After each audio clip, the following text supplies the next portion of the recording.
The hospital lobby hummed with a sterile glow, a river of human motion flowing with a ceaseless current, parting around obstacles it chose not to see. That Tuesday, the obstacle was an old man slumped in a forgotten corner.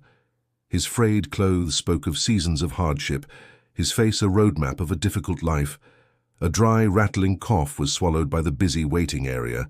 People's eyes would flick towards him with brief annoyance before they quickly looked away. A mother pulled her child closer. A businessman gave the man's corner a wide berth. He was a ghost haunting the periphery, a spectre of a reality nobody in that hopeful place wanted to acknowledge. Suddenly, the old man's posture grew unsteady. He started to sway, his unfocused eyes rolled back, and his frail body collapsed onto the cold floor with a soft thud. For a single jarring moment, the relentless flow of motion paused. But the moment passed. The river of people simply parted, its current flowing seamlessly around his crumpled body. A security guard sighed, grabbing his radio to report the incident. It was a disruption to be cleared. No one moved to help. They only saw an inconvenience, not a person in crisis. But among the sea of indifferent faces, one person saw him. One person stopped. Across the lobby, a young nurse named Clara witnessed the silent tragedy. She had just finished a grueling 12-hour shift, and every bone in her body screamed with exhaustion. She was heading for the exit, the promise of her quiet apartment calling her home. But as the man hit the floor, her feet froze, anchored by a force stronger than her fatigue. While every other person made a choice to turn away, Clara turned toward him. The internal battle was brief, her exhaustion versus her conscience. Her conscience won. Without hesitation, she dropped her tote bag and ran to the man's side, pushing through the invisible wall of collective indifference. Her voice was clear and strong, cutting through the murmurs. "I'm a nurse. Everybody back up, give him space, somebody call a code." Startled by her decisive action, the crowd seemed to awaken from its trance. For the first time, they truly saw the human being on the polished floor. Clara knelt, her fingers immediately pressing against the cool, papery skin of his neck, searching for a pulse. It was there. Faint, but it was there. Her practiced eye took in the waxy pallor of his skin and the subtle blue tint to his lips. He was alive, but only just. She was the only one who had helped, the only one in a room full of people who saw a life worth saving. Everyone else saw a nameless man worth ignoring. But Clara's instinctive choice was about to unravel a secret so massive it would alter her life forever. The man at her feet was a reclusive billionaire, and her act of kindness was the key to his hidden world. Adrenaline burned away Clara's fatigue. She tilted the man's head back, clearing his airway, and began the rhythmic cadence of chest compressions. In that moment, she was a lifeline. A crash cart arrived, and the lobby transformed into the controlled chaos of an emergency response. Clara continued compressions until another medic took over, seamlessly integrating into their team. Once he was stabilized and whisked away, the adrenaline faded, replaced by a bone-weary ache. Clara picked up her bag, her hands still trembling. It was then that her supervisor, Mrs. Gable, approached. "Clara," Mrs. Gable said, her tone sharp. "You're off the clock. You should have let the on-duty staff handle that." "He was on the floor, Mrs. Gable. Nobody was doing anything," Clara replied, her voice soft but firm. Mrs. Gable sighed. "He's a John Doe, Clara. No identification, no insurance. He's probably homeless. You can't save everyone. You're going to burn yourself out if you keep getting this emotionally invested." Clara just nodded, too exhausted to argue. She had heard this lecture before. At St. Jude's General, she was known for staying late to comfort a nervous patient or buying magazines for an elderly woman whose family never visited. To many co-workers, this dedication wasn't a strength but a naive weakness. Her kindness wasn't born from naivete. It was forged in the furnace of her own struggles. Drowning in student loan debt, she sent half of every paycheck to her younger brother, who was battling a chronic illness. Her parents had died in a car accident when she was in college, leaving her with a profound sense of loss and a deep understanding of the need for compassion. For her, nursing was more than a job. It was a promise to be the person she so desperately needed during her own darkest moments. As she finally walked out, She couldn't shake the image of the old man's face. The next day, Clara found herself pulled toward the ward where the John Doe had been admitted. Peeking into his room, she saw the old man was awake, staring blankly at the ceiling. A tray of untouched hospital food sat beside his bed. She knocked softly. "Hello? I'm Clara. I'm the nurse who found you in the lobby yesterday." The old man turned his head slowly. His eyes, she now saw, were a startlingly sharp and intelligent blue. "I just wanted to see how you were doing," she said with a small smile. He said nothing. "Are you hungry?" she asked, gesturing to the tray. Though the man remained stubbornly silent, Clara pulled up a chair. "They're still trying to figure out who you are," she said gently. "It must be scary waking up in a strange place, but you are safe here." For the next 20 minutes, Clara filled the silence.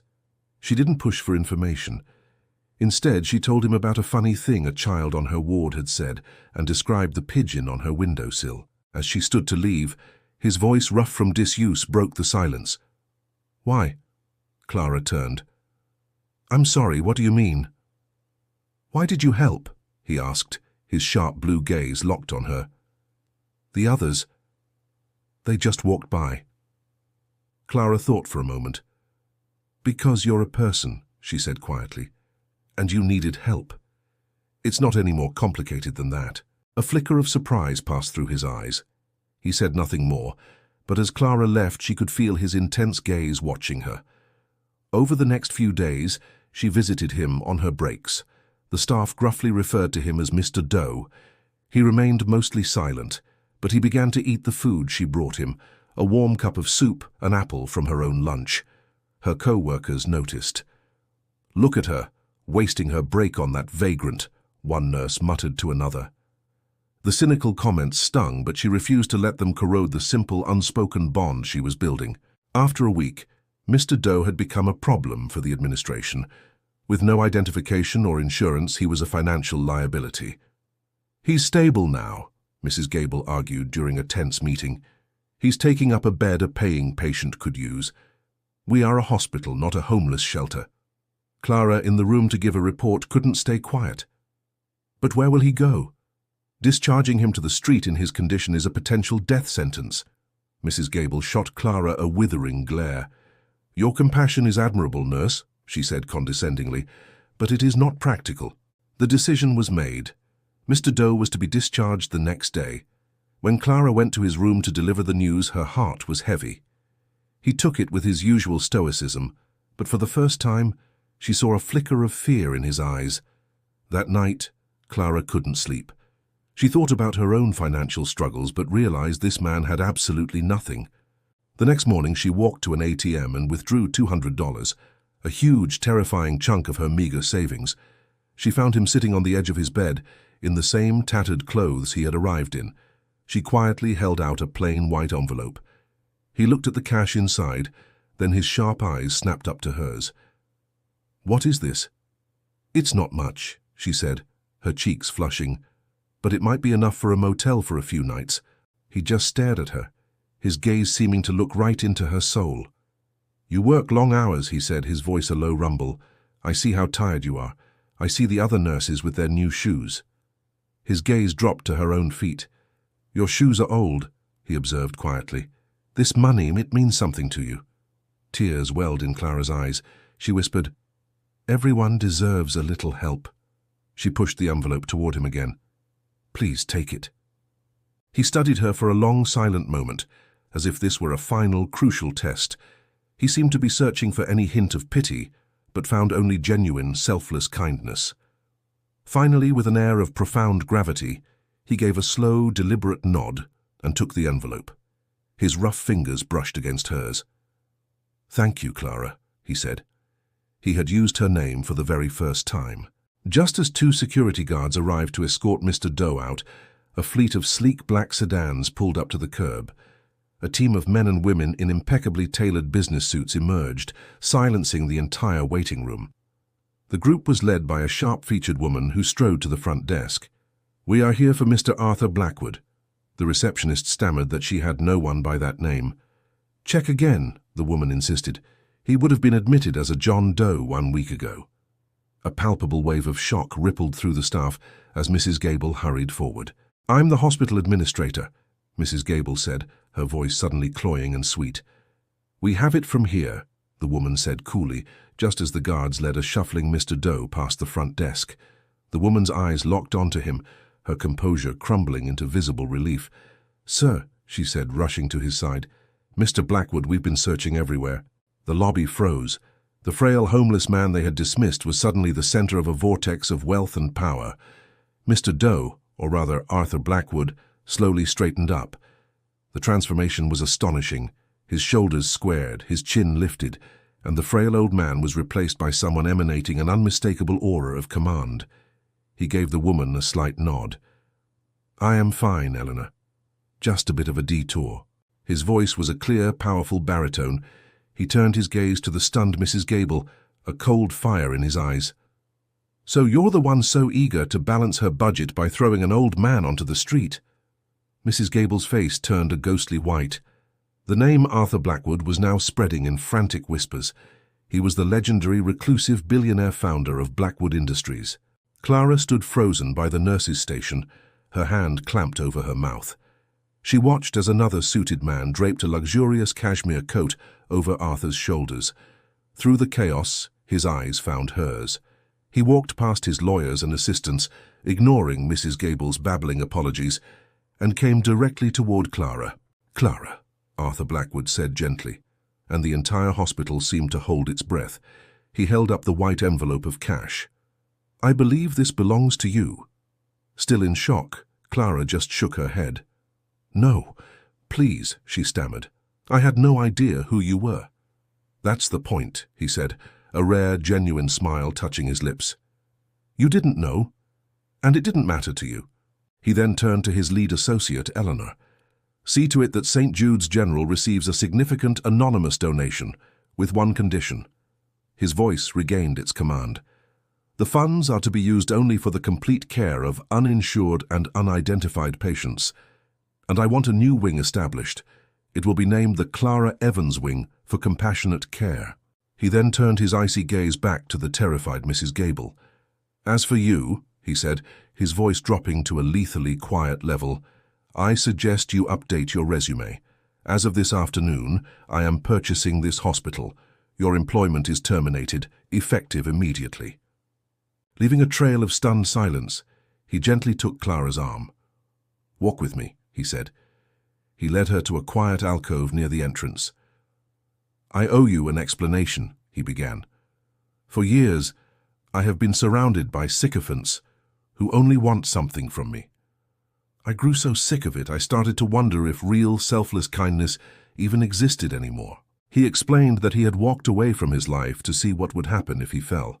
"My own team was under orders not to intervene. I lay there and everyone walked by. Everyone, except for you, Clara. You were the only one who stopped. You fought for me. And then you spent your own money on a complete stranger, money I know you can't spare." A tear traced a path down his weathered cheek. "You didn't see a problem to be swept away. You saw a human being. You reminded me that there is still good in this world." Tears streamed silently down Clara's face, overwhelmed. Arthur continued, his voice soft but resolute. "When we talked, you told me about your dream, a small, free clinic in your neighborhood for the people who fall through the cracks." He pressed a sleek metal business card into her hand. "Your dream is too small, Clara," he said gently. "I'm not going to fund your small clinic."